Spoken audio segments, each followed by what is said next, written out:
বাবাকে বুঝতে একটা জীবন লেগে যায়। 4 বছর বয়সে আমার বাবা সেরা। 6 বছর বয়সে বাবা সবাইকে চেনে। 10 বছর বয়সে বাবা ভালো কিন্তু একটু কঠোর। 12 বছর বয়সে বাবা ছোটবেলায় অনেক ভালো ছিলেন। 14 বছর বয়সে বাবা কেমন জানি বদলে যাচ্ছেন। 16 বছর বয়সে বাবা কিছুই বোঝে না। 18 বছর বয়সে বাবা দিন দিন আরো কঠোর হচ্ছেন। 20 বছর বয়সে বাবার ব্যবহার সহ্য করা কঠিন। মা কিভাবে সহ্য করতেন? 25 বছর বয়সে বাবা সবকিছুতেই মতের বিরোধ করেন। 30 বছর বয়সে বাবার সাথে একমত হওয়া খুব কঠিন। দাদাও কি বাবাকে এভাবেই দেখতেন? 35 বছর বয়সে বাবা আমাকে নিয়মের মধ্যে বড় করেছেন। আমাকেও আমার সন্তানদের তাই শেখাতে হবে।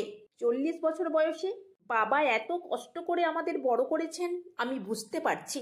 45 বছর বয়সে আমার সন্তানদের সামলানো কঠিন।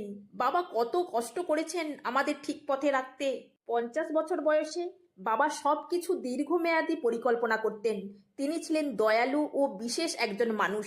সত্যিই আমার বাবা সেরা। এই পুরো চক্রটি শেষ হতে 50 বছর লেগেছে, কিন্তু শেষ পর্যন্ত আমরা আবার প্রথম জায়গায় ফিরে যাই।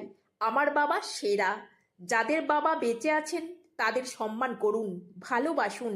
আর যাদের বাবা নেই, ভগবানের কাছে প্রার্থনা করি তিনি তাদের ক্ষমা করুন ও শান্তি দিক।